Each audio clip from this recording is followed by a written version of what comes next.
എല്ലാവർക്കും നമസ്കാരം. Welcome back to നിയാൻസ്.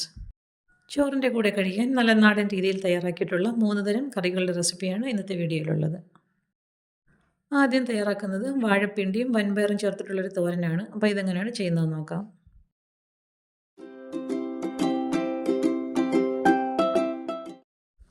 ഈ തോരൻ തയ്യാറാക്കുന്നതിന് വേണ്ടി കുറച്ച് വൻപയർ നേരത്തെ കഴുകി വൃത്തിയാക്കി വെള്ളത്തിലേക്കിട്ട് കുതിർത്തെടുത്തിട്ടുണ്ട്. ഏകദേശം 1 മണിക്കൂറോളം ഒന്ന് കുതിർത്തെടുക്കാം. ഇനി ഇത് കുക്കറിലേക്ക് ഇട്ട് കൊടുത്തൊന്ന് വേവിച്ചെടുക്കണം. ആ സമയം കൊണ്ട് നമുക്ക് വാഴപ്പിണ്ടി ഒന്ന് അരിഞ്ഞെടുക്കാം. അപ്പോൾ വാഴപ്പിണ്ടി അരിയുന്നത് ആദ്യത്തെ ഇതേപോലെ ഒന്ന് മുകൾ വശം ഒന്ന് മുറിച്ച് കളയാം. കളഞ്ഞതിന് ശേഷം അതിന് ചെറിയ ചെറിയ പീസസായിട്ട് വട്ടത്തിലാണൊന്ന് മുറിച്ചെടുക്കുന്നത്. അപ്പോൾ അതിൻ്റെ ഇടയ്ക്ക് ഒരു നൂല് പോലുള്ളൊരു ഭാഗം വരും. അതിന് നമുക്ക് ഇതേപോലെ ഒന്ന് വിരലിൽ ചുറ്റിയെടുത്താൽ മതിയാകും. അപ്പോൾ ഇതേപോലെ ഈ ഒരു രീതിയിൽ ഓരോ പീസും മുറിച്ചെടുത്തതിന് ശേഷം ആ നൂല് വിരലിലൊന്ന് ചുറ്റിയെടുക്കാം. വളരെ കനം കുറച്ച് വേണം ഈ രീതിയിലൊന്ന് മുറിച്ചെടുക്കാൻ. ഈ നൂല് അതിലിരുന്നാൽ നമ്മൾ കറി വയ്ക്കുമ്പോൾ അതിൻ്റെ നൂലിങ്ങനെ വലിഞ്ഞു വരും. അപ്പോൾ അതുകൊണ്ടാണ് ഇതിങ്ങനെ എടുത്ത് മാറ്റിക്കളയുന്നത്. അപ്പോൾ ഈ ഒരു രീതിയിൽ എല്ലാം ഒന്ന് മാറ്റിക്കളയാം. അപ്പോൾ ഈ ഒരു രീതിയിലെല്ലാം മുറിച്ചെടുത്തിട്ടുണ്ട്. ഇനി ഇതിനെ ഒന്ന് കനം കുറച്ച് അരിഞ്ഞെടുക്കണം. അപ്പോൾ കുറേശ്ശെയായിട്ട് ഇങ്ങനെ ഒന്ന് കൂട്ടി വെച്ചതിന് ശേഷം സൈഡിൽ നിന്ന് ഇങ്ങനെ കനം കുറച്ച് ചെറിയ രീതിയിലൊന്ന് അരിഞ്ഞെടുക്കാം. ആദ്യം ഈ വട്ടത്തിൽ മുറിച്ചെടുത്ത ഓരോ പീസും ഒന്ന് അടുക്കി വെച്ചതിന് ശേഷം ഇതേപോലെ ഒന്ന് അരിഞ്ഞെടുക്കാം. അപ്പോൾ ഈ ഒരു രീതിയിൽ അരിഞ്ഞെടുക്കുമ്പോൾ കുറച്ചധികം നമുക്ക് ഒരുമിച്ച് തന്നെ അരിഞ്ഞെടുക്കാൻ പറ്റും. അപ്പോൾ ഇനി അങ്ങനെ മുറിച്ച് വെച്ചിരിക്കുന്നതെല്ലാം ഈ ഒരു രീതിയിലൊന്ന് അരിഞ്ഞെടുത്തിട്ടുണ്ട്. ഇനി ഇത് തോരൻ വയ്ക്കാനുള്ള പാത്രത്തിലേക്ക് മാറ്റി കൊടുക്കാം. അപ്പോഴേക്കും നമ്മുടെ പയർ വെന്ത് വന്നിട്ടുണ്ട്. ഇനി ആ പയറും കൂടി ഇതിൻ്റെ പുറത്തേക്കൊന്ന് ഇട്ട് കൊടുക്കണം. ആ പയർ വേവിച്ചതിലുള്ള കുറച്ച് വെള്ളം കൂടെ ചേർത്ത് വേണം അതിലേക്ക് ഒഴിച്ചു കൊടുക്കാൻ. എന്നിട്ട് ആവശ്യത്തിനുള്ള ഉപ്പും കൂടി ഇട്ട് കൊടുക്കാം. ഇനി തോരന് വേണ്ട അരപ്പും കൂടെ തയ്യാറാക്കാം. അപ്പോൾ ആവശ്യമുള്ള ഇത്രയും തേങ്ങ മിക്സിയുടെ ജാറിലേക്ക് ഇട്ട് കൊടുക്കാം. അതിലേക്ക് ഒരു പച്ചമുളകും ഒരു 1/4 ടീസ്പൂൺ മഞ്ഞൾപ്പൊടിയും 1/4 ടീസ്പൂൺ ജീരകവും 3-4 വെളുത്തുള്ളിയും കൂടെ ചേർത്തൊന്ന് ചതച്ചെടുക്കാം. ഇനി തോരൻ്റെ പുറത്തേക്ക് അരപ്പും കൂടി ചേർത്ത് കൊടുക്കാം. ഇനി മൂടി വെച്ചതിന് ശേഷം അടുപ്പിലേക്ക് വെച്ച് കൊടുത്തൊന്ന് വേവിച്ചെടുക്കാം. ഇതായിപ്പം വെള്ളമൊക്കെ വറ്റി വാഴപ്പിണ്ടിയൊക്കെ ഏകദേശം ഒന്ന് വെന്ത് വന്നിട്ടുണ്ട്. പയർ നമ്മൾ ഓൾറെഡി വേവിച്ചെടുത്തതാണ്. അപ്പോൾ നല്ലതുപോലെ ഒന്ന് ഇളക്കി കൊടുക്കാം. ഇളക്കി കൊടുത്തതിന് ശേഷം ഒന്നുകൂടെ ഒന്ന് എല്ലാം കൂടി ഒന്ന് ഒതുക്കി വെച്ച് കൊടുത്തിട്ട് ഫ്ലെയിം ഒന്ന് സിമ്മിലാക്കി കൊടുക്കാം. 2 മിനിറ്റ് അങ്ങനെ വെച്ചതിന് ശേഷം മൂടി തുറന്ന് നന്നായിട്ടൊന്ന് ഇളക്കി കൊടുക്കാം. ഇളക്കി കൊടുത്തതിന് ശേഷം ഇതിലേക്ക് താളിച്ച് വേണമെങ്കിൽ താളിച്ചൊഴിക്കാം. ഇല്ലാന്നുണ്ടെങ്കിൽ വെളിച്ചെണ്ണ ഒഴിച്ചു കൊടുത്താലും മതിയാകും. അപ്പോൾ ഞാൻ ഇതിലേക്ക് വെളിച്ചെണ്ണയാണ് ഒഴിച്ചു കൊടുക്കുന്നത്. അപ്പോൾ വെളിച്ചെണ്ണ ഒഴിച്ചു കൊടുത്തതിന് ശേഷം നന്നായിട്ടൊന്നുകൂടി ഒന്ന് ഇളക്കി കൊടുക്കാം. നല്ല അടിപൊളി ടേസ്റ്റാണ്. വാഴപ്പിണ്ടിയും പയറും കൂടെ ഇങ്ങനെ ഒന്ന് തോരൻ വെച്ച് നോക്കും. വയറിനൊക്കെ നല്ലതാണ്. അപ്പോൾ നമ്മുടെ തോരൻ റെഡിയായി കഴിഞ്ഞു. അടുപ്പിൽ നിന്ന് മാറ്റാം. അപ്പോൾ ഇത് ചോറിൻ്റെ കൂടെ കഴിക്കാൻ നല്ല അടിപൊളി ടേസ്റ്റാണ്. അപ്പോൾ ഈ ഒരു രീതിയിൽ വാഴപ്പിണ്ടിയും പയറും കൂടെ ഇങ്ങനെ ഒന്ന് വെച്ച് നോക്കൂ. അടുത്തത് നേന്ത്രക്കായ ഉടച്ച് വെച്ചതാണ്. ഇതെങ്ങനെയാണ് തയ്യാറാക്കുന്നത് നോക്കാം. അപ്പോൾ ഈ കായ ഉടച്ച് വയ്ക്കുന്നതിന് വേണ്ടി 3 നേന്ത്രക്കായ എടുത്തിട്ടുണ്ട്. അതിൻ്റെ തോലൊന്ന് കളഞ്ഞെടുക്കണം. അപ്പോൾ ഒരുപാടങ്ങ് തോല് കളയണ്ട. ഇടയ്ക്കിടയ്ക്ക് കുറച്ച് അങ്ങനെ ഇരുന്നോട്ട് ഈ ഒരു രീതിയിലാണ് ഇതിൻ്റെ തോലൊന്ന് കളഞ്ഞ് വൃത്തിയാക്കി എടുക്കേണ്ടത്. ഇനി ആ എടുത്ത് വെച്ച 3ഉം ഇതേപോലെ ഒന്ന് തോല് കളഞ്ഞ് കഴുകി വൃത്തിയാക്കി എടുക്കാം. ഇനി അതിനെ ഒന്ന് മുറിച്ചെടുക്കണം. ഇതേപോലെ രണ്ടായിട്ട് നടുവേ ഒന്ന് കട്ട് ചെയ്തതിന് ശേഷം ഇങ്ങനെ ഒന്ന് മുറിച്ചെടുക്കാം. അത്യാവശ്യം വലിയ പീസസായിട്ട് തന്നെ ഇതിനെ ഒന്ന് മുറിച്ചെടുക്കാം. അപ്പോൾ 3 കായും ഈ ഒരു രീതിയിലൊന്ന് മുറിച്ചെടുത്തിട്ടുണ്ട്. ഇനി ഇതിനെ പാത്രത്തിലേക്ക് ഇട്ട് കൊടുത്ത് വീണ്ടും ഒന്നുകൂടി നന്നായിട്ടൊന്ന് കഴുകിയെടുക്കാം.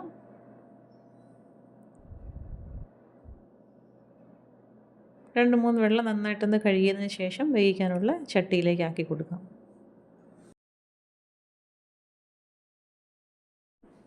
ഈ ഒരു രീതിയിൽ കഴുകിയത് ചട്ടിയിലേക്ക് ഇട്ട് കൊടുക്കാം. അപ്പോൾ ഇത് നമുക്ക് കുക്കറിലേക്ക് ഇട്ട് കൊടുത്ത് വേണമെങ്കിലും വേവിച്ചെടുക്കാം. അപ്പോൾ ഇതുപോലെ ചട്ടിയിലേക്ക് ഇട്ട് കൊടുത്തതിന് ശേഷം ഇനി ഇത് വേകാൻ ആവശ്യമുള്ള വെള്ളം ഒഴിച്ചു കൊടുക്കാം. കായെല്ലാം മുങ്ങിക്കിടക്കത്തക്ക രീതിയിൽ വെള്ളം ഒഴിച്ചു കൊടുക്കണം. വെള്ളം ഒഴിച്ചു കൊടുത്തതിന് ശേഷം 1/2 ടീസ്പൂൺ അളവിൽ മുളക് പൊടിയും 1/4 ടീസ്പൂൺ മഞ്ഞൾപ്പൊടിയും ആവശ്യത്തിനുള്ള ഉപ്പും കൂടെ ചേർത്ത് കൊടുക്കാം.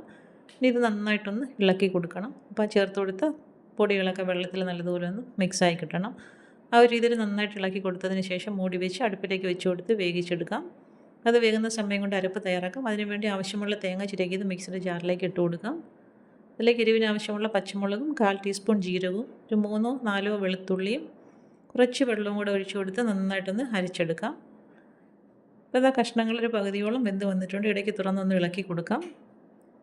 ഇളക്കി കൊടുത്തതിന് ശേഷം തയ്യാറാക്കി വെച്ചിരിക്കുന്ന അരപ്പ് ഇതിലേക്ക് ഒഴിച്ചു കൊടുക്കണം. അപ്പോൾ അരപ്പ് ഒഴിച്ചു കൊടുത്തതിന് ശേഷം വീണ്ടും നന്നായിട്ടൊന്നുകൂടി ഒന്ന് ഇളക്കി കൊടുക്കാം. ഇളക്കി കൊടുത്തിട്ട് വീണ്ടും ചട്ടി മൂടി വെച്ച് കൊടുക്കണം. കഷ്ണങ്ങൾ നന്നായിട്ട് വെന്ത് വരണം. നന്നായിട്ട് വെന്താലേ നല്ല രീതിയിൽ ഉടഞ്ഞ് കിട്ടുകയുള്ളൂ. അപ്പോൾ വീണ്ടും ഒന്ന് മൂടി വെച്ച് കൊടുക്കാം. ഇടയ്ക്ക് തുറന്നൊന്ന് ഇളക്കി കൊടുക്കണം, അല്ലെങ്കിൽ അടി പിടിക്കാനുള്ള ചാൻസ് ഉണ്ട്. അപ്പോൾ ഇടയ്ക്ക് തുറന്ന് ഇതേപോലെ നന്നായിട്ട് ഒന്നുകൂടി ഒന്ന് ഇളക്കി കൊടുക്കാം. ഇപ്പോൾ ഒരു 3/4 ഭാഗത്തോളം വെന്ത് വന്നിട്ടുണ്ട്. കുറച്ചുകൂടി ഒന്ന് വെന്ത് വന്നാലേ നന്നായിട്ട് ഉടഞ്ഞ് കിട്ടുകയുള്ളൂ. നന്നായിട്ട് ഇളക്കി കൊടുത്തതിന് ശേഷം വീണ്ടും ഒന്നുകൂടി ഒന്ന് മൂടി വെച്ച് കൊടുക്കാം.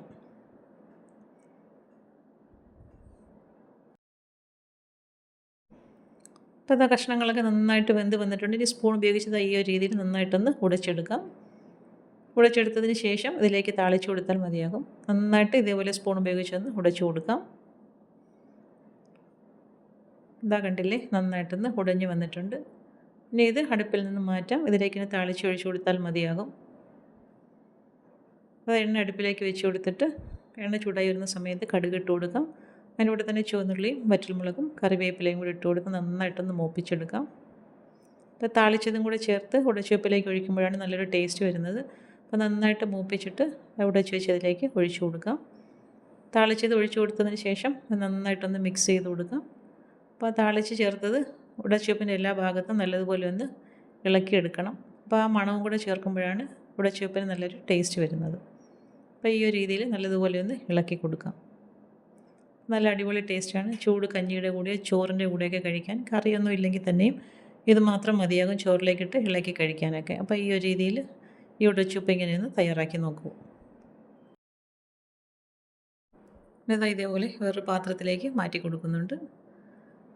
അപ്പോൾ തീർച്ചയായിട്ടും നേന്ത്രക്കായൊക്കെയുള്ള സമയത്ത് നല്ല നാടൻ രീതിയിൽ വളരെ ഈസി ആയിട്ട് തന്നെ തയ്യാറാക്കിയെടുക്കാൻ പറ്റുന്നൊരു കറിയാണ്. ഈ ഒരു രീതിയിൽ ഇങ്ങനെയൊന്ന് തയ്യാറാക്കി നോക്കൂ. അടുത്തത് ഒരു മുളക് കറിയാണ്. ഇതെങ്ങനെയാണ് തയ്യാറാക്കുന്നതെന്ന് നോക്കാം. ഇത് തയ്യാറാക്കുന്നതിന് വേണ്ടി കുറച്ച് മുളക് എടുത്തിട്ടുണ്ട്. നന്നായിട്ടൊന്ന് കഴുകിയതിന് ശേഷം ഇതേപോലെ ഒരു ടവൽ ഉപയോഗിച്ച് തുടച്ചെടുക്കാം. ഇത് എണ്ണയിലിട്ട് വറുത്തെടുക്കാനാണ്. അപ്പം വെള്ളത്തിൻ്റെ അംശമൊന്നും കാണരുത്. അങ്ങനെ ഉണ്ടെന്നുണ്ടെങ്കിൽ ഇത് പൊട്ടിത്തെറിക്കും. അത് നന്നായിട്ടൊന്ന് ഉണക്കിയതിന് ശേഷം എണ്ണയിലേക്ക് ഇട്ട് കൊടുത്തൊന്ന് വറുത്തെടുക്കാം. അപ്പോൾ ഈ കറി വയ്ക്കുന്ന ചട്ടിയിലേക്ക് തന്നെ വെളിച്ചെണ്ണ ഒഴിച്ചു കൊടുക്കാം. വെളിച്ചെണ്ണ നന്നായിട്ട് ചൂടായി വരുന്ന സമയത്ത് ഈ മുളക് ഇതിലേക്ക് ഇട്ട് കൊടുത്തൊന്ന് വറുത്തെടുക്കണം. ഇതിൻ്റെ അറ്റം പിളർത്തി വേണമെങ്കിൽ ഇട്ട് വറുത്ത് കൊടുക്കാം. അങ്ങനെ വറുക്കുമ്പോൾ പൊട്ടാനുള്ള ചാൻസ് ഉണ്ട്. അതുകൊണ്ടാണ് ഇങ്ങനെ ഇട്ട് വറുത്തെടുക്കുന്നത്. അപ്പോൾ അറ്റം പിളർത്തിയില്ലെങ്കിലും കുഴപ്പമില്ല. ഇങ്ങനെ ഒന്ന് മൂപ്പിച്ചെടുക്കാം. ഇതാ ഈ ഒരു പരുവത്തിൽ കളറൊക്കെ ഒന്ന് മാറി വരുന്ന സമയത്ത് എണ്ണയിൽ നിന്നും കോരി മാറ്റാം. ഇനി ആ ബാലൻസുള്ള എണ്ണയിൽ തന്നെ കുറച്ച് കടുക് ഇട്ട് കൊടുക്കുന്നുണ്ട്. അതിൻ്റെ കൂടെ തന്നെ ഒരു നുള്ളു ഉലുവയും കൂടി ഇട്ട് കൊടുക്കാം. അത് രണ്ടൊന്ന് പൊട്ടി വരുന്ന സമയത്ത് കറിവേപ്പിലയും കൂടി ഇട്ട് കൊടുക്കുന്നുണ്ട്. ഇനി നന്നായിട്ട് എല്ലാം കൂടി ഒന്ന് ഇളക്കി കൊടുക്കാം. എന്നിട്ട് ഫ്ലെയിം ഓഫ് ചെയ്തതിന് ശേഷം ഒരു സ്പൂൺ മുളക് പൊടി ചേർത്ത് കൊടുക്കുന്നുണ്ട്. ഒരു 1/4 ടീസ്പൂൺ അളവിൽ മഞ്ഞൾപ്പൊടിയും കൂടി ചേർത്ത് കൊടുക്കാം. ഈ മസാല നന്നായിട്ടൊന്ന് മൂപ്പിച്ചെടുക്കണം. മൂത്തതിന് ശേഷം വറുത്ത് വെച്ചിരിക്കുന്ന മുളക് ഇതിലേക്ക് ഇട്ട് കൊടുക്കാം. മുളക് ഇട്ട് കൊടുത്ത് നല്ലതുപോലെ ഒന്ന് ഇളക്കി കൊടുക്കാം. അപ്പം മസാലയിലെ മുളക് നന്നായിട്ടൊന്ന് പിടിച്ച് കിട്ടണം. ആ ഒരു രീതിയിൽ നല്ലതുപോലെ ഒന്ന് ഇളക്കി കൊടുക്കാം. ഇനി ഇതിലേക്ക് ചേർത്ത് കൊടുക്കേണ്ടത് ഒരു നെല്ലിക്ക വലിപ്പത്തിലുള്ള പുളി പിഴിഞ്ഞ വെള്ളവും അതുപോലെ തന്നെ 2 ടേബിൾ സ്പൂൺ അളവിൽ ശർക്കര പാനിയും കൂടിയാണ് ചേർത്ത് കൊടുക്കുന്നത്. അതും ചേർത്ത് കൊടുത്ത് ആവശ്യത്തിനുള്ള ഉപ്പും കൂടി ഇട്ട് കൊടുക്കാം. ഇട്ട് കൊടുത്തതിന് ശേഷം നന്നായിട്ട് ഇതെല്ലാം കൂടി ഒന്ന് മിക്സ് ചെയ്ത് കൊടുക്കണം. മിക്സ് ചെയ്ത് കൊടുത്തിട്ട് ഇനി ഇതെല്ലാം ഈ മുളകിനുള്ളിലേക്ക് പിടിക്കാൻ വേണ്ടി നമുക്കൊന്ന് അടച്ച് വെച്ചൊന്ന് വേവിച്ചെടുക്കണം. അപ്പോൾ ചട്ടി ഒന്ന് മൂടി വെച്ച് കൊടുക്കാം. ഒരു 2 മിനിറ്റോളം അങ്ങനെ ഒന്ന് തിളപ്പിച്ചെടുത്തതിന് ശേഷം അടപ്പ് തുറന്ന് മാറ്റാം. ഇനി ഇതേപോലെ തുറന്നിട്ടൊന്ന് ഇളക്കി കൊടുത്തിട്ട് ആ ഗ്രേവി ഒന്ന് വറ്റുന്ന സമയത്ത് അടുപ്പിൽ നിന്ന് മാറ്റി കൊടുക്കാം. ഇനി മൂടി വയ്ക്കേണ്ട ആവശ്യമില്ല. ഇങ്ങനെ കിടന്ന് അതൊന്ന് വെന്ത് കിട്ടും. അപ്പോൾ അത് ഏകദേശമൊക്കെ ഒന്ന് വറ്റി വന്നിട്ടുണ്ട്. ആ കണ്ടില്ലേ, മുളകിനുള്ളിലേക്ക് ഇതെല്ലാം പിടിച്ച് മുളകൊന്ന് വലിപ്പമൊക്കെ കുറഞ്ഞ് വന്നിട്ടുണ്ട്. ഇനി ഏറ്റവും ഒടുവിലായിട്ട് ഇതിലേക്ക് കുറച്ച് കായപ്പൊടിയും കൂടി ചേർത്ത് കൊടുക്കാം. കായപ്പൊടിയും ചേർത്ത് ഫ്ലെയിം ഓഫ് ചെയ്ത് അടുപ്പിൽ നിന്ന് മാറ്റാം. നല്ല അടിപൊളി ടേസ്റ്റാണ്. മുളക് ഈ ഒരു രീതിയിൽ തയ്യാറാക്കി നോക്കൂ. ചോറിൻ്റെ കൂടെയൊക്കെ കഴിക്കാൻ നല്ല കിടിലൻ ടേസ്റ്റാണ്. അപ്പോൾ ഇന്നത്തെ വീഡിയോ ഇത്രയേ ഉള്ളൂ. ഇഷ്ടമായ ലൈക്ക് ചെയ്ത് സബ്സ്ക്രൈബ് ചെയ്ത് സപ്പോർട്ട് ചെയ്തേക്കൂ. എന്തെങ്കിലുമൊക്കെ അഭിപ്രായങ്ങളുണ്ടെങ്കിൽ കമൻറ്റ് ചെയ്യൂ. വീണ്ടും അടുത്ത വീഡിയോയിൽ കാണുന്നത് വരെ bye from Niyans. Thanks for watching.